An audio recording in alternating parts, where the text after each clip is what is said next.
So what we've got to do is make that change in those standards. That's where the shifts happen. It doesn't happen any other place. And I'll give you a very simple example.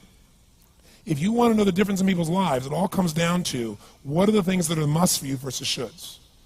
So let me tell you this. We said to have an extraordinary life, you got to have an extraordinary psychology, right?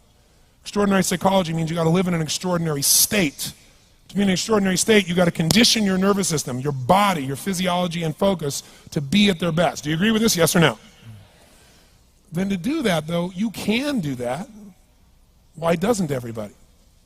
Not because you can't. We all have the ability. It's because of our standards.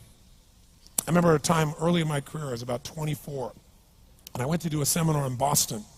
And in those days, a big seminar for me was like 125 people. And it was a 3-day seminar, and we worked around the clock, and people made such extraordinary changes in their life. And at the end of it, I was feeling so fulfilled. I was thinking, my God, I'm 24, maybe 25 at the time.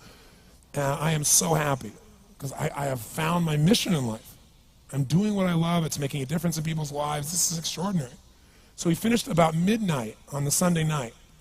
And around midnight, I'm still wound up, so I don't feel like going to bed. So I decided, okay, let me take a walk here, and I decided to go through Copley Square. If you've been through Copley Square, it's a pretty neat place. Because in Copley Square, you can look up and you can see buildings that were here before we were known as the United States, and beside them you see skyscrapers that are new. It's a pretty cool place. So I'm walking around midnight on Sunday night. There's nobody in Copley Square midnight on Sunday night. And I'm walking along, and I see this guy in the distance, and he's kind of stumbling back and forth between the gutter and the sidewalk. He's got a long trench coat on, his head's down like this. He's holding a brown bag, and I can start to smell him even before I get there, and I'm thinking, this guy is obviously drunk. And as I started to get closer, I thought, I bet he's going to beg me for some money. And sure enough, whatever you focus on life tends to happen, doesn't it? So sure enough, he gets real close to me, and I thought all of a sudden he wasn't going to do it, and all of a sudden he popped his head up. It was really weird. He went, "Mister!" He had this really bizarre looking sounding voice. He went, "Mister, could you loan me a quarter?" And I thought, do I want to reward this behavior? And then I thought, I don't want him to suffer. Do you have this dilemma sometimes? Like, I'm not here to judge. So years ago, I finally decided I always just give. Even the person's pulling a scam, that's for them to deal with. If I have the ability, then I give. And so I thought, well, could I teach him something? So I asked him a question back. I said, is that all you want is a quarter? So he goes, yeah, just one quarter. One quarter changed my whole life. One quarter. I said, really? He said, yeah, one quarter. So I reached in my pocket, and I pulled out my money clip. And in those days, I was very young, just starting to succeed. And my original mentor was a man named Jim Rohn. I don't know, how many have heard of Jim Rohn? Anybody? Yeah, he's a great guy. And Jim told me, he said, Tony, look, you've come from a poor background. You got a poor psychology. You got to change it. He said, you don't have any money, so pretend you do. He said, start training your brain, condition it. He said, go save all your money, get $300 bills, and put them on the outside of your money clip, even though you only have $5 in between them. So every time you put it out, you'll see that, you'll feel inspired, you'll feel better. He said, and you'll feel better, you'll do better. So I was like, okay. So I did. So I pulled my money clip, and sure enough, I got $300 bills in. I made sure he saw the bills. So I'm tearing through that, right? Looking in between there, see if I can find some change. But I made sure he saw it. Sure enough, he's looking at the $100 bills, checking it out.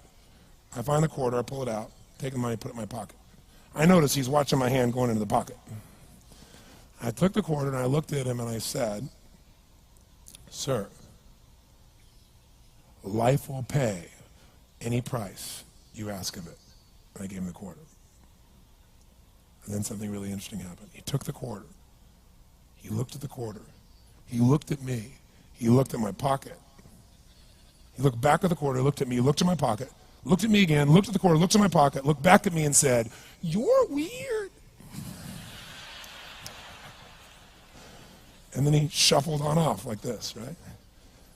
And I thought to myself, wow, what's the difference between him and me?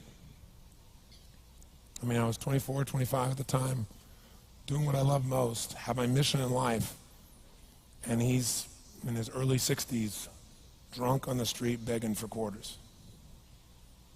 What's the difference? And I thought, well, maybe God's blessed me because I'm such a good person. I thought, oh, and he's such a bad person, that's such bull. And I thought, wow, maybe the answer to that question is what I just told him. Life will pay whatever price you ask of it. But you know what's interesting?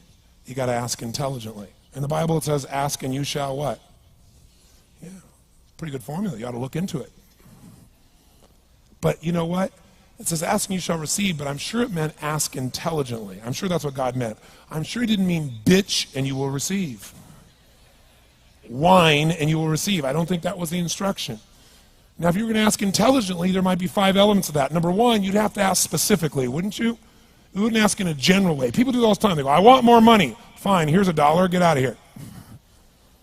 Very often, you're getting what you're asking for. You're just not aware of how general you're asking. Clarity is power. The more clear you are about exactly what it is you want, the more your brain knows how to get there. Your brain is a servo mechanism. It's like a bomb. Those bombs, those missiles, they have a servo mechanism. So if the target moves, it knows what the target is, it follows it. Your brain, when you condition it, knows exactly what to go for and it'll find a way to get there. Did you ever buy a certain outfit or a certain car and suddenly see that car outfit everywhere? How many of you ever had that experience? Say, aye.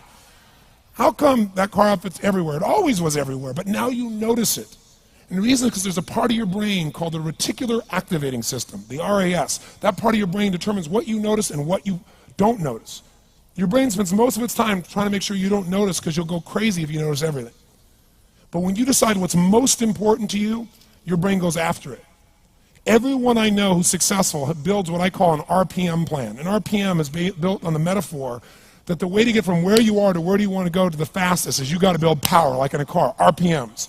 And the R stands for they know the result they're after. They know what they want precisely. If you don't know exactly what you want or you let yourself get beyond that into something general, you're not going to achieve it.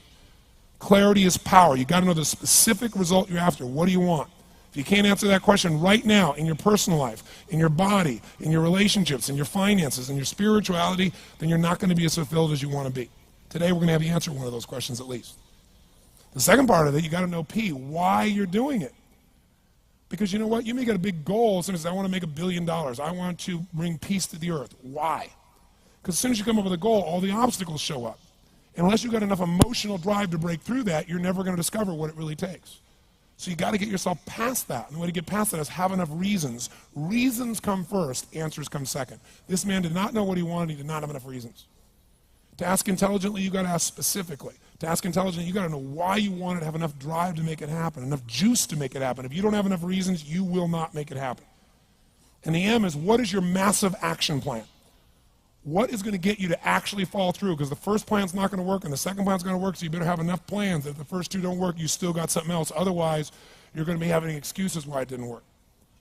So asking intelligently requires that.